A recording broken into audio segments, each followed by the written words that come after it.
Today it's a great day for us, for all the SahajaYogis, that on this day, I would say we are late by 1 day or 2 days.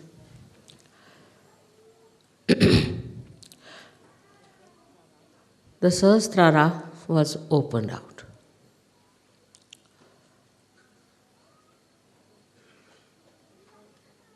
It was just a miracle, I should say, because I didn't think that I am at a point where it could be done.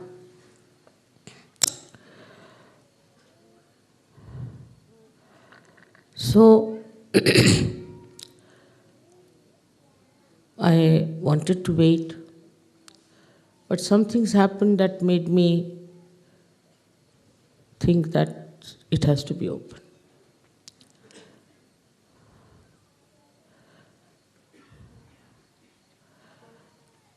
It was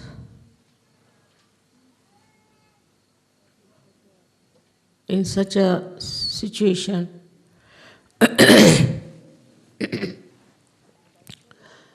that I felt if I delay it anymore now, it may help these false gurus to spread their nonsense all over.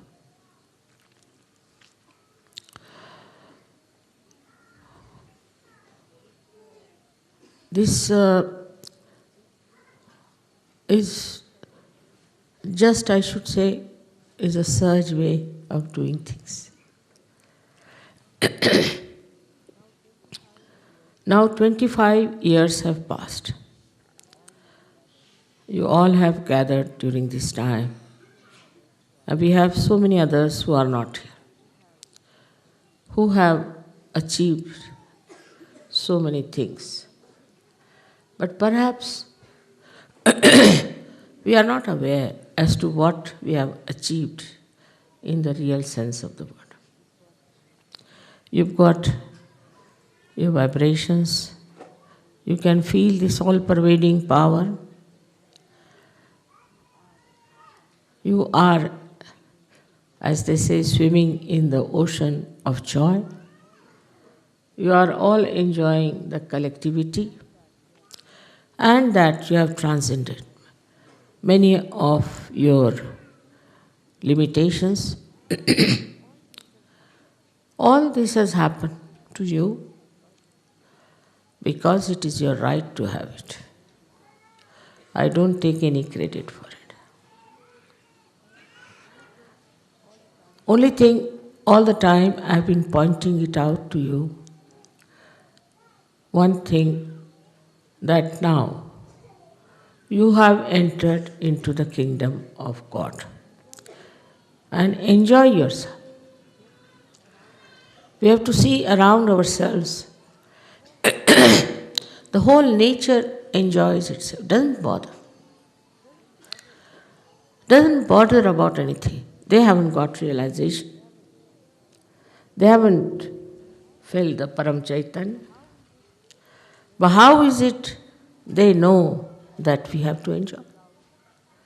The flowers that come out for a short time and fade out. But as long as they live, they are very happy. They don't think of their past or of their future, but they enjoy the present. And in the present, they enjoy what? Is that they are fragrant and giving fragrance to others. They are beautiful and they are soothing others. The whole nature is like that. If you look at the birds or anything that we call as natural, is all sort of in a meditative mood. All these hills and big, big mountains, they look as if they are witness to whatever has been happening. Now, we have to really first look back what we have achieved. That is important. Because if you are climbing up on a hill, if you look back, you get a shock and you may fall down. So normally people say never look back. But a person who has earned some treasure, he again and again goes and counts it and finds out how much he has got, and every time he sees that, he enjoys. So to know relatively what we have got and how we have achieved something will definitely give you greater strength of mind and richness of life. The first thing that has happened to you, I would say, which is very important, is this, that you have felt this all-pervading power. That shows that you must have been great seekers of truth, honest, sincere, sensible, that just coming to my program, you felt the vibrations. And after that, you started settling down into it. So many of you have felt it. Suddenly, and they were amazed, and they were shocked and surprised, and they wanted to test whether it is true or not. But then, you were confident, you found it, that you've got definitely a new dimension in your life, and that you are feeling this all-pervading power of divine love. I'll take one lecture sufficient to describe this all-pervading power. But what you got out of it is the essence of it, one has to know, is a complete freedom. You have achieved your complete freedom. First of all, the freedom has come to you, first of all, most important, is from your ego. This wall of ego you have crossed. You have got out of the bondage of this ego, which was really so much full of problems for you. So many things this ego does of which you are not aware. Firstly, a person who is egoist doesn't mind hurting anyone. He hurts, but if he is hurt, he doesn't like it. Immediately start crying. Especially, I've seen people who have too much ego are very easily hurt, but they don't understand how many people they have hurt already and how many are really frightened of such a person. So you got rid of your ego. It is sinful to hurt any other human being for anything, for whatever may be the reason that you feel you should hurt another one. The first is the revenge. The idea of revenge is there, that I must take a revenge on the person who has hurt me or has done some wrong to me or something of that kind. This idea of revenge comes when you react. Some react very violently. I've seen people murdering each other in the name of revenge, killing their own kith and kin, killing their fellow men, their countrymen, all over the world is some sort of a stupid idea of revenge. But if you go to the subtle side of revenge, what is it? What revenge have you taken? Supposing there is somebody who has troubled you, you are angry with that person. and you have killed that person, so you have actually saved him. He won't have to suffer from guilty conscience, he won't have to do anything, it's just finished. What is the revenge is? The revenge should be only by which a person gets out of his idea of killing others. Like a sword never fights a sword, it fights the shield. In the same way, the revenge that we think we can take on another person is not a revenge. Because any action you take in the name of revenge comes back to you and hurts you much more. So many things can happen if a person in the name of revenge starts acting. Now, for example, these days, in the whole world, there's so much of revenge going on, even in the name of God. Taking revenge because certain people are following some religion, or they are doing something else that you are doing. Working out this kind of a revenge. What is happening is that you are just killing people, destroying them, who do not even understand what sort of a revenge you are taking. People are putting bombs and putting all kinds of things. And by that, thousands of innocent people one is killing. So what kind of a revenge have you taken? They don't deserve any revenge. So this revenge, when it explodes, can destroy so many innocent people, and it will definitely react on you. You cannot get away with it. It's a very long process of this revenge. I have told you about Bermuda Triangle, what they say, that so many blacks were taken, slaves, and were drowned in that area. So their spirits, they are saying, are haunting on the people who are passing by, mostly the whites, and they just drown them. So it's a very long process, and all that I need not discuss at this auspicious occasion, but I have to say that when we take a revenge, every action has a reaction. So somehow you have got out of that idea of revenge. Just out of that idea. There's another thing, that if you don't take revenge and leave it to God, it acts. It acts. Not only that, but the divine power takes into its own control how to really give a good lesson to that person or to that community or to that kind of organization which is taking a revenge on you. You don't have to worry. I'll have to tell you that in these 25 years I've seen people have been extremely unkind to me. Many organizations, many so-called religions and all kinds of things have been after us.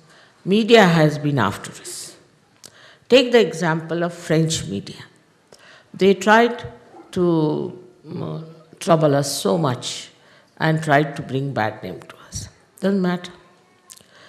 The media people now, 3 of them who went to India are now under warrant, and if they go to India, they will be arrested. I didn't do anything. We didn't do anything. Secondly, the same media, the same newspapers are all bankrupt. You didn't do anything about it. You didn't go and say that they should become bankrupt. You didn't take any revenge. Why should we? Why should we take any revenge? Because we are not bothered as to what happens. We are not bothered as to what these people have done to us. But legally they are now involved in such a way that they are under warrant, and if they go to India, they will be arrested. And the whole of French government is with them. All of them are trying so much, but this punishment is on their head. In their lifetime, they didn't have to die or anything. In their lifetime, they have got it.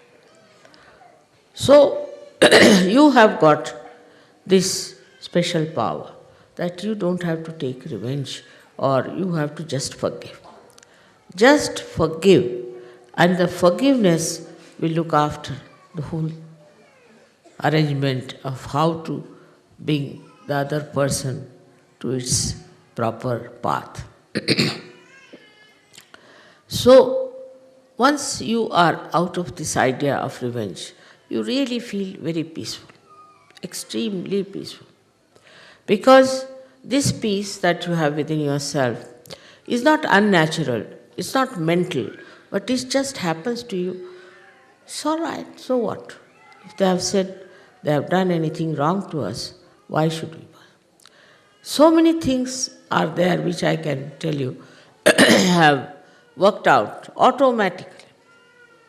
Now in Turkey, they told me that there is some boy who is from England, and he went and told the media something against SahajaYoga, and it was all published. But in the court, he confessed that whatever I said was wrong.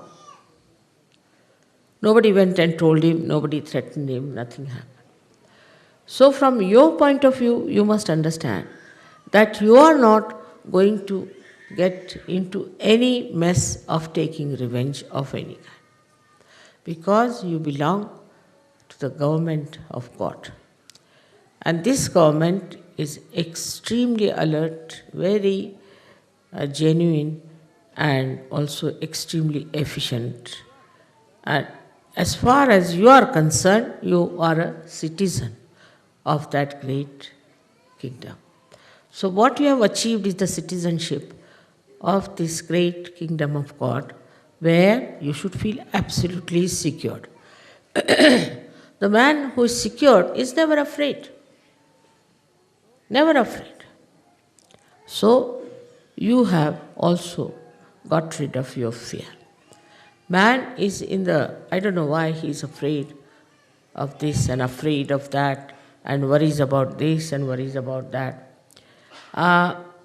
It's something surprising how they worry about their health, worry about their family, their children, their house, I mean all sorts of things. But Sahajayogis don't. They don't. We have no worry. It all works out. Why should we worry? That instrument of worry is over. It's finished, I think, is gone out of order. And what you are now in a state where you just have no time to worry because you are enjoying yourself. This fear I have seen in people works so much that so many diseases people get out of fear. So many diseases. Especially most of these left-sided diseases people get out of fear. What is there to fear? This is like you beat the Mother Earth saying that there's a snake. There's no snake, but you may just feel that way and you may go on. With this fear, anybody, any kind of a idea about a phantom or someone or some sort of a big devil standing somewhere, it is all nonsense. For you, it doesn't exist.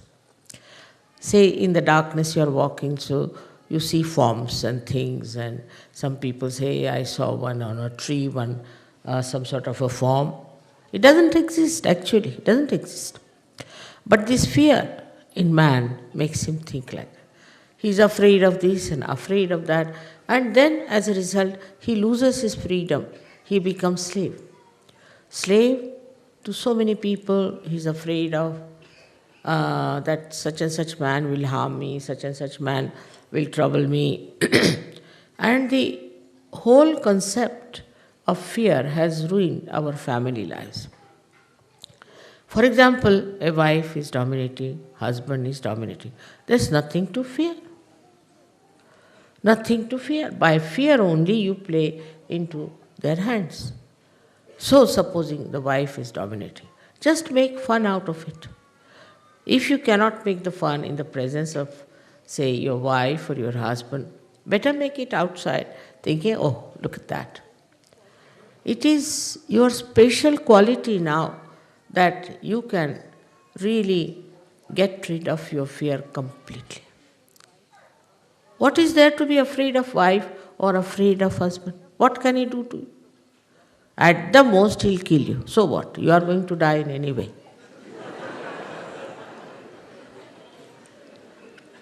So the fear of death is another nonsense. People have, first time when I started my work, everywhere, they asked me, what about death?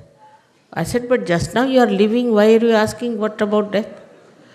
So many people ask me question, what about our death? But why do you want to know about it? I'll tell you what about today, just now.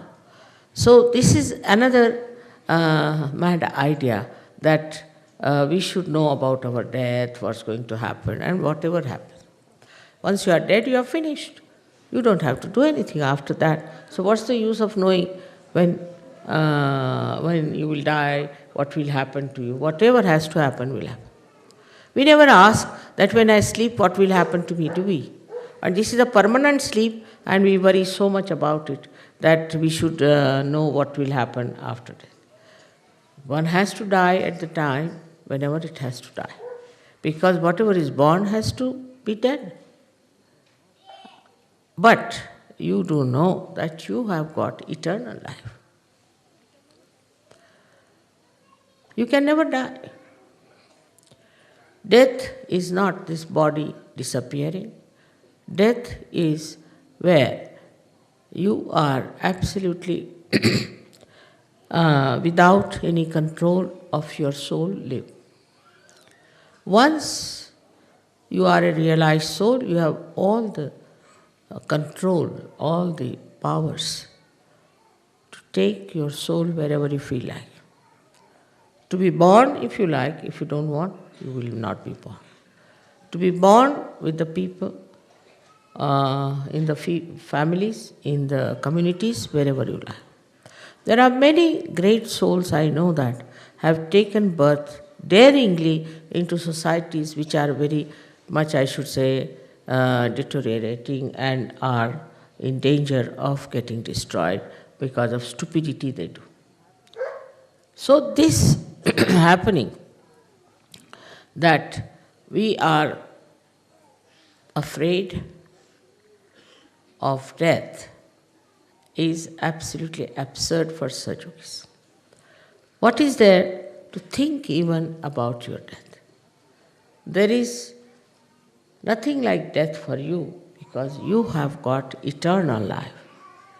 It's not that you continue with the same body, you may go on changing your dress, but you are living, you are aware, and you know, even if this body is not there, you will be there all the time, available for SahajaYoga, for anything that is to be done in the name of reality. So you must know your position as eternal being. What is your work? What is your ideal? What you have to do? So one has to get rid of this idea of death, because death doesn't exist for you. It's finished. Moreover, all such people who are afraid of their death go on having insurances, this, that, all headaches, you see, and ultimately what happens? All these worldly things, you leave here and you depart. There is, I don't think anybody could carry even a little dust with that soul which is departing. But in your case, when you people are no more on this earth, so-called, then you don't carry all these material things, because you have already given up. You have no interest in them. You are not materialistic. So your spirit is free, And when you die, what happens to you is a very simple thing, that you feel very liberated, absolutely.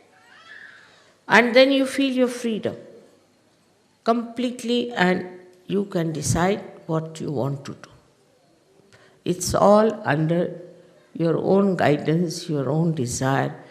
Everything works out. You don't feel that you have come out of your body. And this is what should tell you that there should be no fear of death, but on the contrary, it should be welcomed. Because you will feel much more liberated, much more at ease. You don't have other problems that you have to, in any case, carry on in this world. So, because of this body, now see, I have to take some medicines, I have to take vitamins, I don't have to take anything. Don't need it. This body is finished is a very good idea. It's so troublesome it is, you see. All the time, despite the fact you may say that, oh, I don't care for this body and all that, but this body won't leave you. This is the most sticky thing we have, is our body.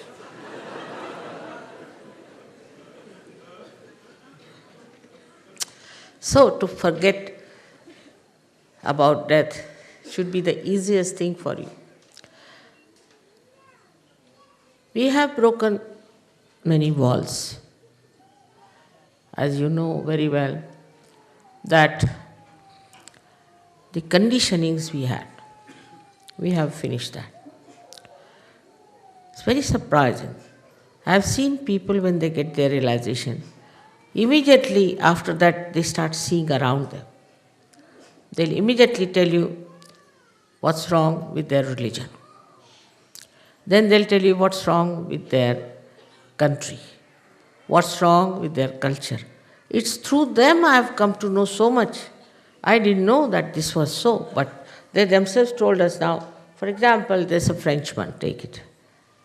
If a Frenchman gets a realization, you know everything about French. The things you could never even imagine what sort of people they are. They will tell you everything. Same with the English, I have seen. English, they laugh at themselves, all right. But actually, when they become realized souls, you see, they give you a complete picture of English people. What sort of people are there, what's wrong with them, how they are egoistical, this, that. I was amazed. I never knew so many things which I came to know through Sahajogis who got realization. Because they have seen all these things very thoroughly and very closely, and they knew what was it. Now, when you become so clean, washed up, completely, your mind completely cleaned out from all kinds of conditionings, you see, you become like a mirror, beautiful mirror. And in that mirror, one can see complete picture of the society in which you live, the complete picture of the government which rules you, everything. So clear-cut. And it is absolute. It is not biased. For example, you ask somebody, then he will say, what is your politics? If I say my politics is, I have no politics. Say, what? You have no politics? How can you exist without politics? I have no politics. So they will go on asking questions to you which are very much unknown. But for a realized soul, it's just the other way around. He not only sees, but also shows and expresses very clearly. I've been amazed at the way people have been really so reflective of the society into which they live and the country which they represent. So the identification is lost. Complete identification is lost. You don't feel identified much. You just see what's wrong with that person. Then also another point is that you start seeing how you can help, what you should do, how you can work it out. And the importance of that becomes your main theme in life. Everybody I see yesterday, the way you brought all these flags and all that, behind that flag I could see all of you wanted that peace should prevail in those countries. They should get all the joy and beauty of SahajaYoga. It's what a feeling it is. It's not like yourself becoming Sahajogis and sitting in the corner, no. They want to do it for that country about which they are not identified, but without identification, they have that deep feeling that they have to work out, correct it. It's a very different type of personality you develop. Normally, you see, if you say a word against somebody that see in your country, they do like this. Oh, what are you talking? What about your country? Immediately, they'll never accept. If you just try to even say one word against their country or their government, which may be the most rotten government, but no, stay, what? We are all right. That kind of stupid identification, which keeps you completely glued to that society. Like, some people will say, no, I have to go to the pub. I say, why? Why have to go to the pub? That's our society. That's our culture. We have to go. We have to go to the pub, get drunk and fall down, all of us together. That's the sort of thing we are. We can't help it. You see, this is what it is. You tell anybody that why do you do this like this? What is the need to do? No, because I have to live in this society. After all, I belong to this society and I just can't do what I like. But when you get your realization, you can do what you like. You can do what you like because you only like that is righteous, that is good, that is constructive, that is helpful. So you can do whatever you like. After realization, there is no restriction for it. All these restriction of don't, these really enslave you. I think it very much enslaves you. But after realization, you are such a free bird that nothing can enslave. For example, there are many preachers who preach you shouldn't drink, you should not smoke, take drugs, you should do this, you should do that. But it doesn't stop, it doesn't help.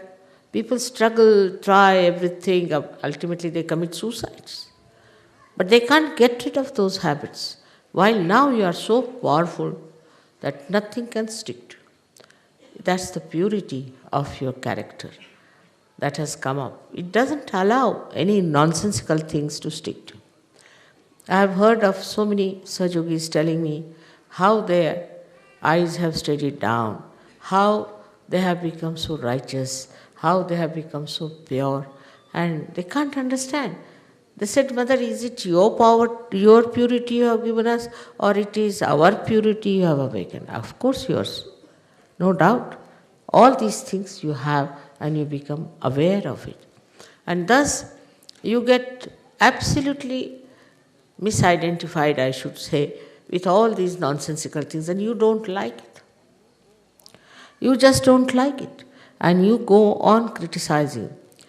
I have been to all these countries also before, and I have met people who are very much identified.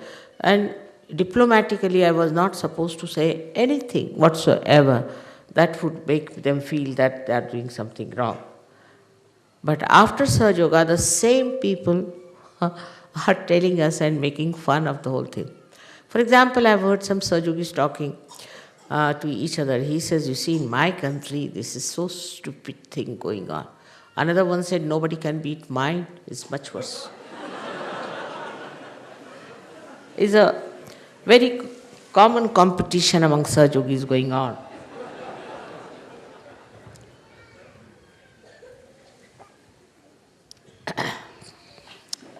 So that we have to see how pure we have become. And in this purity, anything that is dirty, murky, anything that will spoil this purity, we don't like it. We don't like it. We are washed, cleaned from inside, and we won't want to take anything like that within us anymore.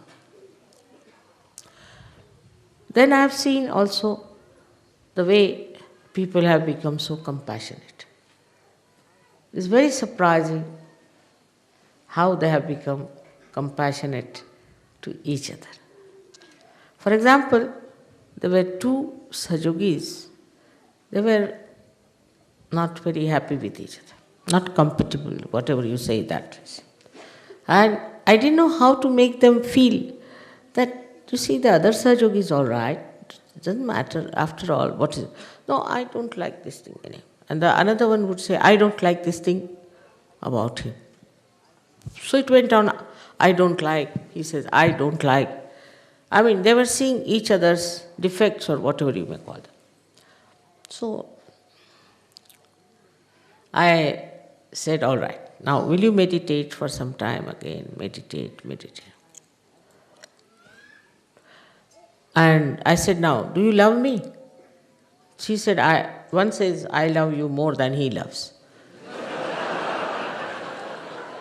I said, it's a difficult situation. How to make them understand now that you cannot weigh your love, you cannot make a chart out of it. It is something within yourself. And if you love somebody, then you enjoy it. I mean, you cannot qualify it, you cannot quantify it. But this was going on with these two gentlemen together. And I thought, now what to do? They are very important and still there's no understanding between the two. So the divine power took over, I think. One of them fell very sick suddenly, very sick.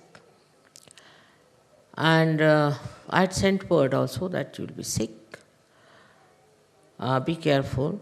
But it was, they thought that the other fellow might be trying to be funny or something. It was not understood. He was very sick. When he felt sick, then this one, the another one, felt such tremendous love for him. It's something nobody can explain. That he went and sat with that patient for 24 hours and said that if you need any money, I have got. He paid for wherever he could pay. So this gentleman also was a very sensible and reasonable person on his own, felt this love, this affection in this hard taskmaster, the other one, and such understanding grew up within them. It is, I think, is the divine's play that they were brought together so close and such compassion. So the force of compassion within you is so much, it's very subtle, you don't see. Because on mental level, I was telling them, arguing, trying to pacify him, like that was on, it would not work out. But when this force of compassion started acting suddenly into one of them, the another one saw the compassion, the pure compassion, and just they became great friends. So one has to feel the compassion within yourself. I have seen many a times that there are many Sahajogis, and sometimes I have to correct them or say something. Immediately another one will say, Mother, can you forgive him? You can't forgive. I say, I have forgiven, I am not doing anything. Please forgive, please. I feel so happy to hear that. That in one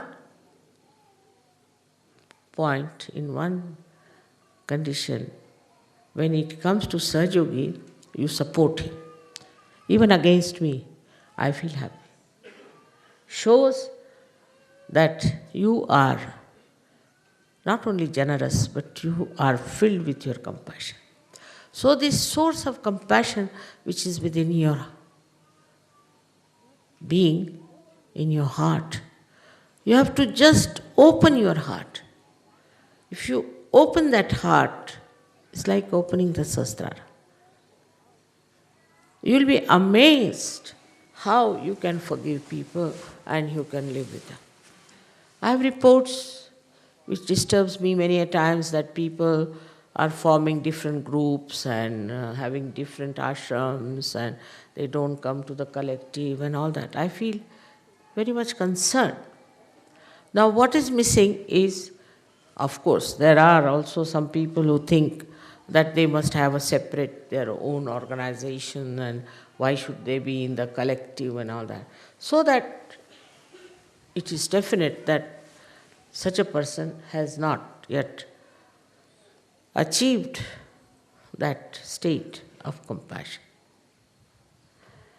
In the state of compassion, you like that somebody tells you that don't say anything to such and such person. I don't want you to say this. It's very, very joy-giving to me. Like we had one couple, they were quarreling throughout. They used to send me letters after letters. Was fed up. Telephones after telephones, both of them quarreling. Quarreling so much. I didn't know what to do with them. So, I thought that it's better that they divorce and finish it off. And I told them separately that you better divorce each other and get out of it.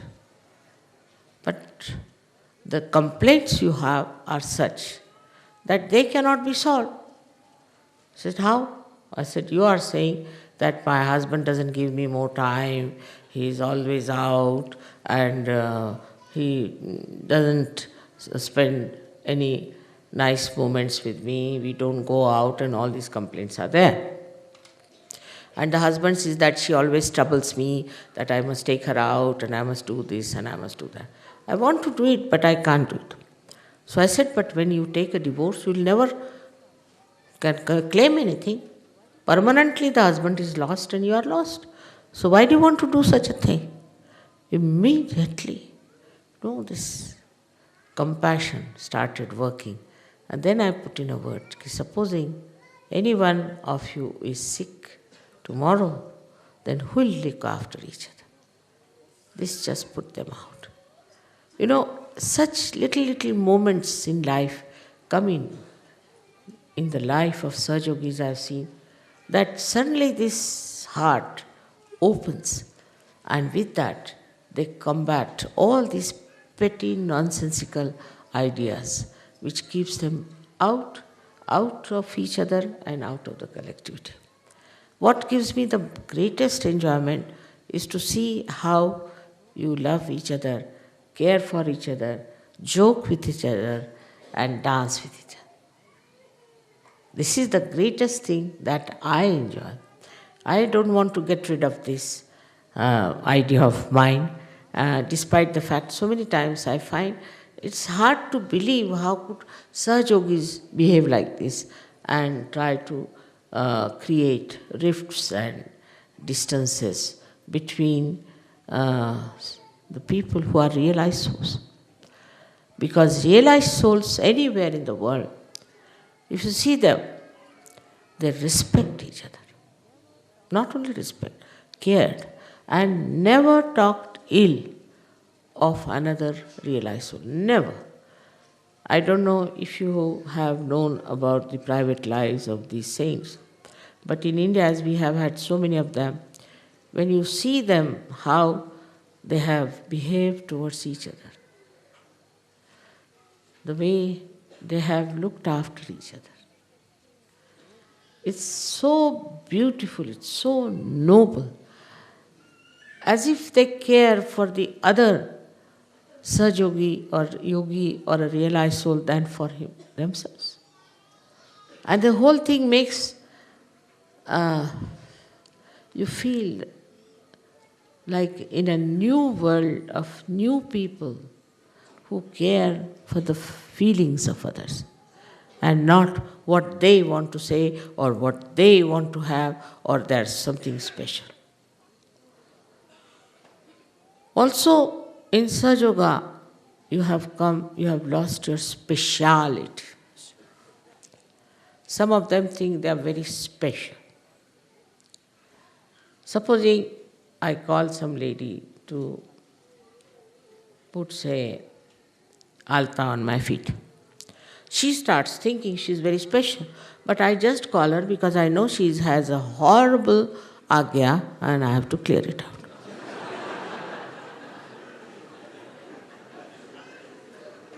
And when somebody told me, Mother, she thinks something very special, I said, really? What makes her think like that? Because you call her to put some alta on your feet. I said, I just call her that she has such a horrid, ugly agya that she will trouble everyone. So I want to clear it. So, either I should have told her that you are a very egoistical, horrible, and all the words that are possible. Otherwise, she won't understand. It's so surprising. There is one lady who was really very nasty to her in-laws and everybody in India, and she came to see me. I called her. I actually scolded her. I said, what business you had to behave like this here? Your father, who was such a racist, you never said a word against him. And why are you talking so much against these people? I scolded her. She went out and told, oh, look at, Mother has called me. Nobody is allowed to see her. I said, what's this? It's a very funny situation with people, I sometimes feel, the way they think they are something special and they should make themselves special. It is becoming really difficult. Now, just to show my love, to appreciate something people have done, and if you give some present to that person, or you show concern about that person because he's done some good work or something, he starts thinking he's something special. I mean, it's an impossible situation. Because I expect that if I have done anything good to that person, or in any way suggested my concern about a person, that person has to become a very good Sahajayogi, in the sense the most humble and honest and loving person. Otherwise, it has no meaning. No use being good to anyone if that means that person jumps into hell. So this one is also another idea of speciality. Thanda hai pani, jara pani. That they have lost their sense of speciality. When a drop becomes the ocean, it has become the ocean, but it's not the drop anymore. If anybody thinks I am a special person, then know that you are no more an ocean. You are still the drop. Because unless and until you are the drop, how can you feel that I am something special? So you have lost your speciality. You have lost it because all these ideas of speciality comes from your past. One lady I met once, long time back, she was a very rude, proud, arrogant woman. So this was in Delhi, where people are very conscious of their husbands' jobs and this and that.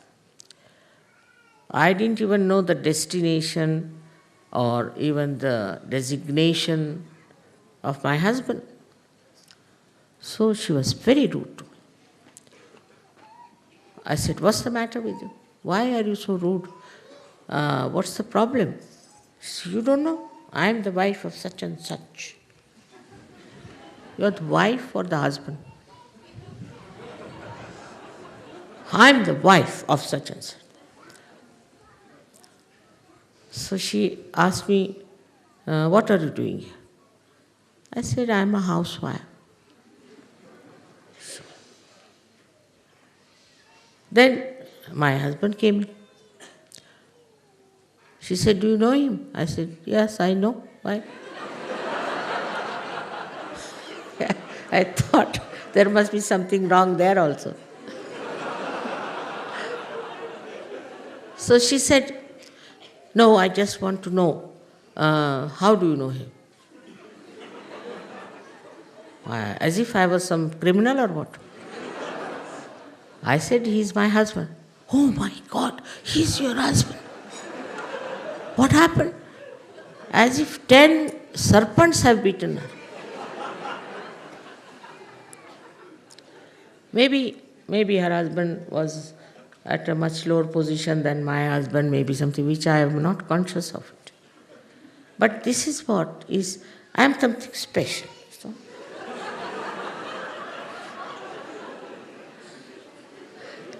this stupid idea of being special has to be completely negated in SahajaYoga.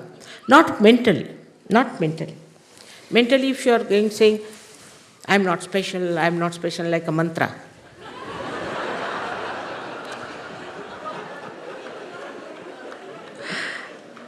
You will become much more. Because you will say, I've said this mantra 23,000 times. Who can say like me?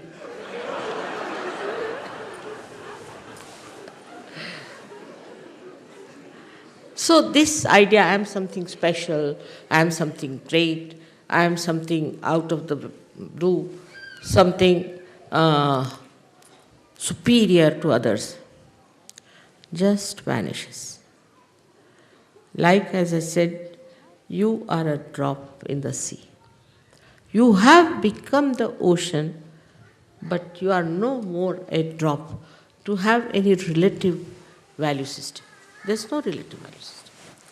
There is no system by which you can say that I am higher or he is lower. All that has created all the problems of the world. See, from our caste system in India, the social systems in the West, the racialism in the West, also self-consciousness of my religion is better, yours is worst, we are the best. All these things have created problems.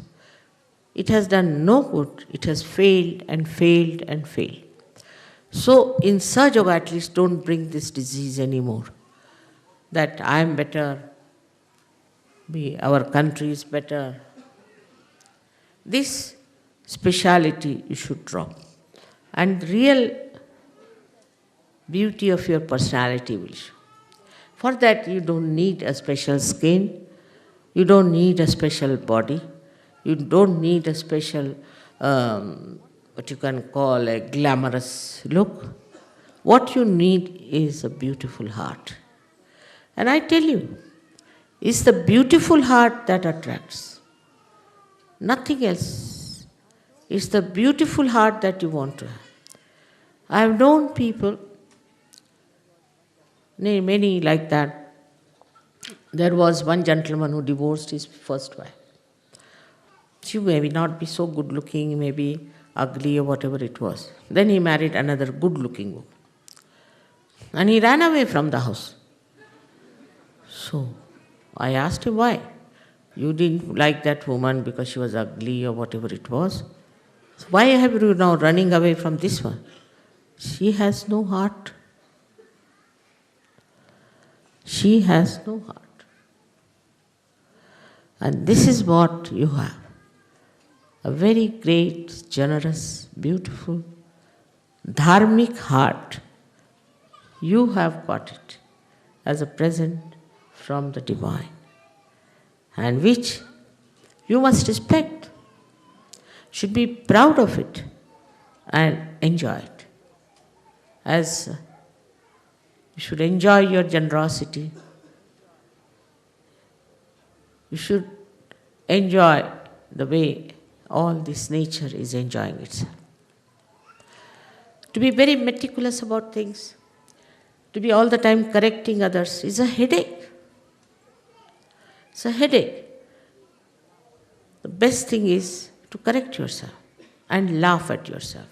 That's the best way you can do it. Everybody has some funny things about themselves. I also have, I must. And I enjoy them because I think I try and try, but always I forget. For example, the spectacles. I always forget them. Before coming, see, I must always forget it. I tell myself that I need it, I should take it, must remember, but invariably I forget. I don't know why. I can't do without it. But still I forget. There are so many things. For example, I don't know how to count money. If you may give me 100 rupees, I'll count it 200 rupees. I tell you, I'm good at mathematics, but I can't count. I don't know how to sign a check. Can you believe it? I can't sign. You have to write the check for me, otherwise I can't. And somebody asked me, say 100 rupees, I'll give him a big 500 and forget about it.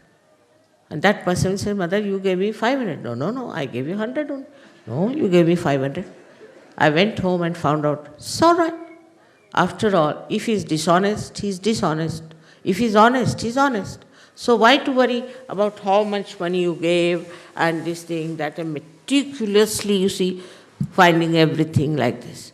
And I've seen with all these meticulous people, they always fail.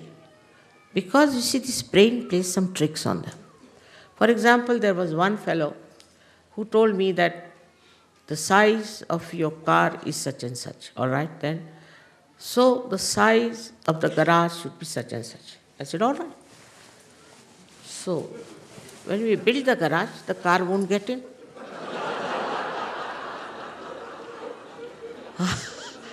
I said, such a meticulous architect and such a well-known person who has got so many awards, this, that, how could he make such a mistake?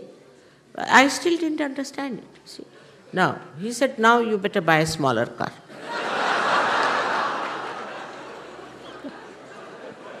I said, at least now you measure this garage in a proper way. Otherwise, again, if I buy something, it won't enter in.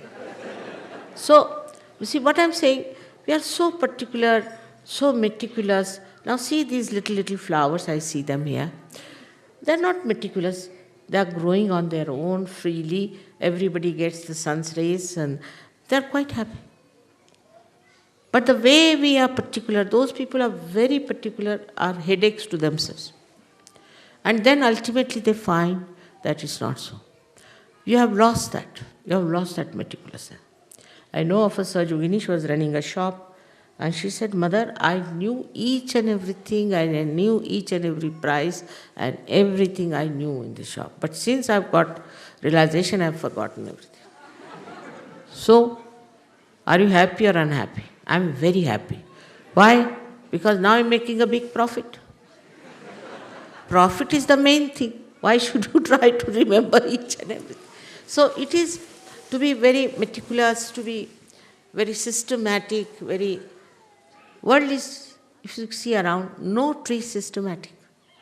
It is unsystematically systematic. Some leaves are this side, some are that side, some branches are on that side. There's no system, because then you become a military. If you form a system, so in SahajaYoga there is no system. We are beyond time, we are beyond all kinds of systems. We have no system. All our system is what is the union within ourselves. like these two hands, they have no system built in, nothing, but they move. Especially Italy, if you want, both the hands move like that all the time in Italy. And I don't know what it means, but they all do the same thing. There's no system built in. Nobody said them that do these gestures and all that. But they do it, and do it naturally, all of them together, without any system. So to build up mental systems is wrong and against SahajaYoga. Some people have written to me, Mother, we want to translate your transcription, do this, do that, and plans. I said, forget it, forget. Because if you start planning, you see, you will definitely fall into the trap of systems. You will have to follow systems. This system is good, that system is good. Why not have this way? And because I don't say that it's wrong, because you have been used to systems. Especially in the West, people are over-systematic. Over-systematic. In everything, like they'll have courses, you see, built up, then the spoons, then the forks, then the how to move and what to eat and how to eat. I mean, it is too much. If you have to eat food, it's straightforward. You can eat it with your hands. No system needed. For all these systems and norms are too much in the West, and you should really try to curb them down. As a result, they had anti-culture and all that nonsense, another kind of stupidity, where they were building up another kind of a system. See, when they said, we are hippies now, all right. So they must have hair, never washed, never cleaned, with lice in their heads, and must be all like, you can say, the Shankara style. So all of them have to have that against system. There's no variety. One hippie means another the same. You cannot make them out one from another. If somebody puts a ring here, everybody will put. If he puts a ring here, everybody will. Without any brains, without any understanding, and they talk of individuality, personality. Where is the individuality? There's no individuality. Because you take to anything that your gang, you can call, or you can call the crowds that take it. Very fashionable. In India, if you say it is very fashionable, it means it is very expensive and very beautiful, and I mean, it's a very elite word. But when I say this is very fashionable, means everybody likes it. It could be punky thing or anything. It's fashionable, finished. It's the fashion.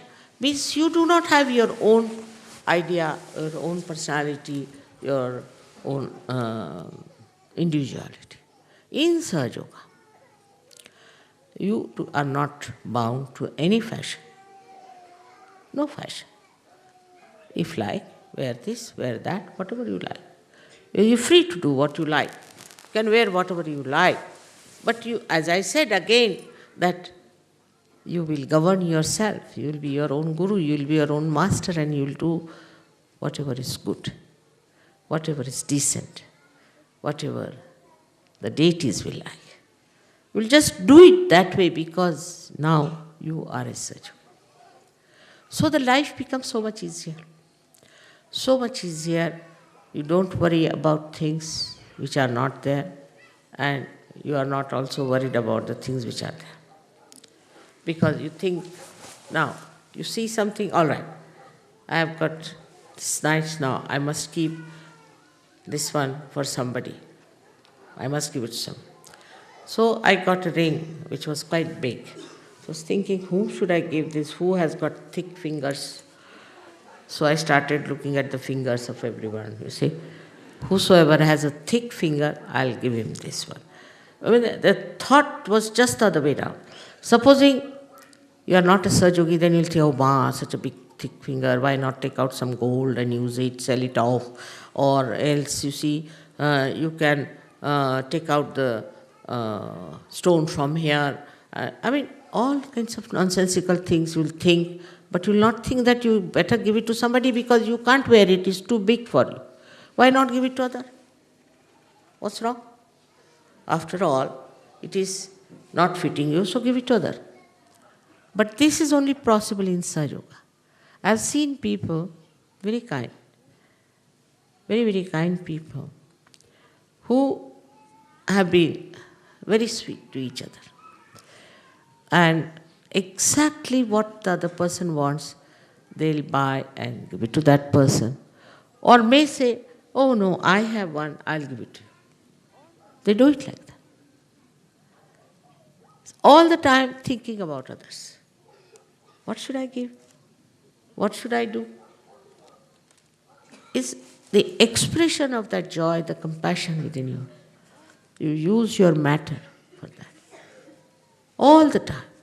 All the time. Like somebody's housework girl in Canada.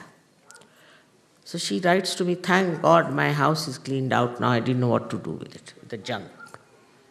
So you see, this kind of an attitude comes in, that if you have to give to someone, then give it to someone who is a Sahaja to express your love. But normally people will do whatever is the junk in the house, you see, whatever is rotten, finished, that they will give as a present. But when you are a Sahaja, you want to give something really very special. Because the whole being has become so beautiful. Just like a flower, I should say, which wants to give fragrance to others all the time. The fragrance of your compassion and love, affection and security. It's a new age, what would they say? But I would say it's a new human beings that are before me. And all this newness has so many beautiful facets that they really sparkle like diamonds, no doubt about it. My only blessings to you is that you grow in it and grow in it and become greater and greater people. Never thinking that you are greater than others. Never thinking that you are special than others.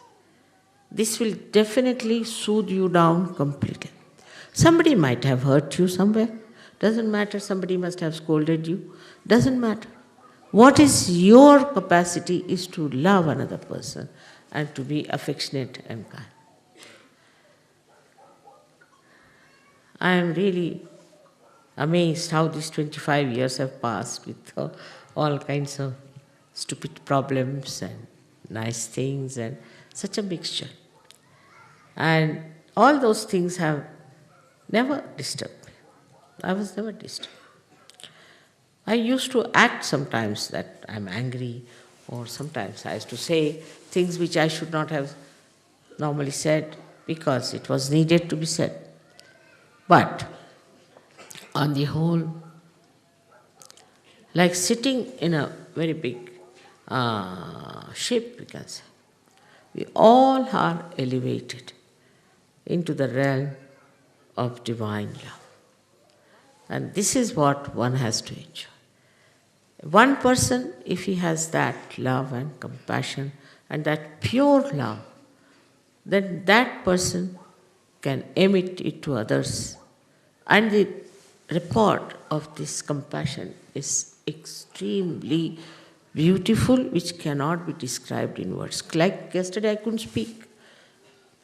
In what words I could put my feelings? I thought there are no words yet created on this earth to express my deep feeling that how you people have taken SahajaYoga so well and have understood it. May God bless you all.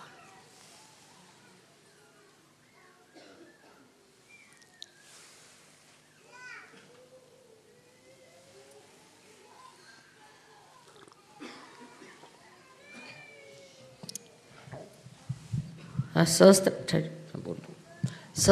Puja is a short one. We don't have a very long puja for Sahasrara. As you know, Sahasrara breaks in no time. So it's not a very long puja, but it's very deep, and again, ultimately, the last chakra which is opened out is here, is the heart. So, in the Sahasrara Puja, our hearts open out. That's the main thing. And that is what one has to enjoy. Opening of your heart. Don't worry about any deities, about any rituals, any this and that, but just open your heart. We are not bound by anything. Just open your heart.